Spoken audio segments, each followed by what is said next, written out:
بسم الله الرحمن الرحیم. د طهارت متعلق یو ورور پوښتنه کړې ده.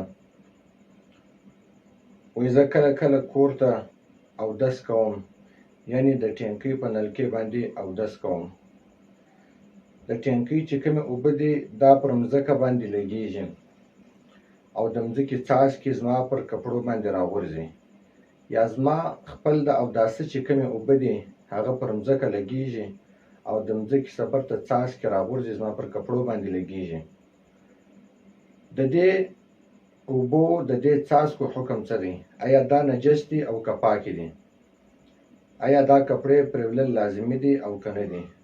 او دا مځکه هم داسې مځکه ده چې پر دې مځکه باندې د نجاست امکان وي، یعنې شک وي. کور والا پر دغه مځکه باندې د چوټو سره ګرځي راګرځي او پر دغه مځکه د نجاست امکان هم موجود وي، د نجاست شک هم موجود وي. نو اوس د دې څاڅکو حکم څه دی؟ د الله تعالی په توفیق سره جواب دا دی چې د اودس په وخت کې د ټینکۍ څخه چې کومې اوبه راځي او دغه اوبه پر مځکه باندې لګېږي او د مځکې څخه څاڅکي راغورځي د انسان پر کپړو یا د انسان پر بدن باندې لګېږي. یا د اوداسه چې خپلې کمې اوبه دي، ته اودس کوې، ستا د لاس څخه اوبه توی سوې په مځکه باندې ولګېدې، یا د مخ اوبه توی سوې په مځکه ولګېدې او دغه څاڅکي برته راوغورځېدل ستا پر کپړو باندې ولګېدل. او دا مځکه هم دا رقم مځکه ده چې پر دا مځکه باندې د نجاست امکان سته، د نجاست شک سته، یقین نه، امکان او شک سته. نو دغه د اوبو څاڅکي بالکل پاک دي، په دې سره کپړې نه مردارېږي. دغه څاڅکي هم پاک دي او دا څاڅکي چې پر کپړو باندې ولګېږي دا کپړې هم پاکې دي، که پر بدن ولګېدي دا بدن هم بالکل پاک دی.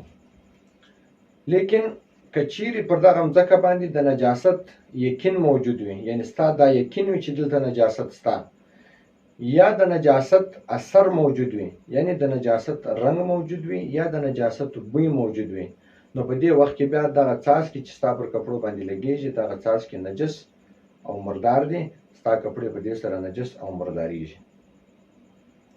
ځکه چې الاشباح والنظائر دا د فقه یو کتاب دی، جلد نمبر 1 صفحه نمبر 103 کې لیکلي دي. و شک فی وجود النجس فالاصل بقاء الطهاره.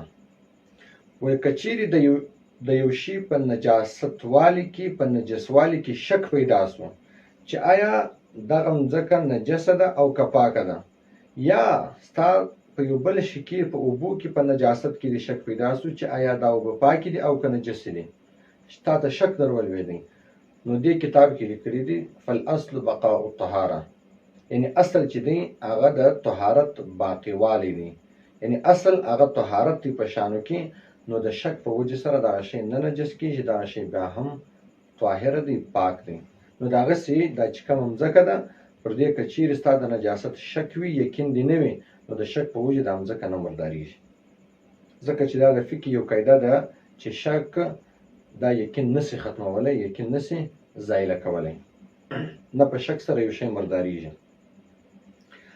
مخته بیا دغه کتاب کې د امام محمد رحم الله د قول حواله ورکړې ده او د امام محمد رحم الله قول ذکر کړی دی. ولذا قال محمد رحمه الله حوض تملأ منه الصغار والعبيد بالأيدي الدنس والجرار الوسخ يجوز الوضوء منه ما لم يعلم به نجاسه. امام محمد رحم الله فرمایي و یو تالاب دی، د هغه تالاب څخه کوشنان هم لوشي ډکوي او دغه رقم غلامان هم لوشي ډکوي. اکثره وخت کوشنیان دا د صفایي ډېر خیال نه ساتي او نه غلامان د صفایي ډېر خیال ساتي. نو امام محمد رحم الله فرمایي وایي که چیرې یو تالاب وي د هغه تالاب څخه کوشنیان هم لوشي ډکوي او دغه رقم غلامان هم لوشي ډکوي.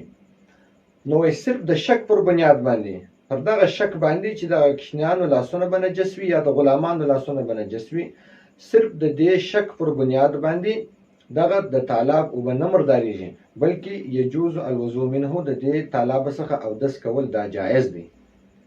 په دې وجه سره جایز دی چې دلته شک رالی، لیکن د شک په وجه شی نه مردارېږي. ها ما لم یعلم به نجاسه، تر هغه وخته پورې، تر کوم وخته چې ستا د نجاست یقین نه وي راغلی.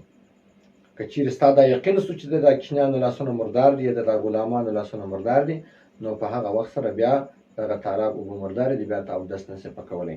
د دې خلاصه هم دا راوځي چې د شک په وجې سره یو شی هېڅکله نه مردارېږي نه نجس کېږي، چې تر څو پورې ستا یقین نه وي.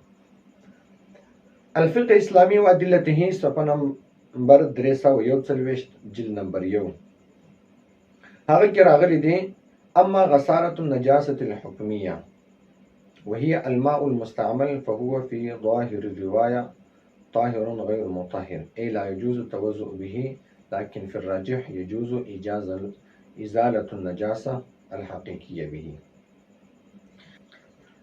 الفقه اسلامي و ادلته کې لیکلي دي وې د نجاست حکمیه چې کومه غساله ده، نجاست حکمیه دا بې اودسوالي او بې غسل والي ته وایي. یعنی یو سړی چې بې اودسه سي نو دې ته نجاست حکمیه وایي.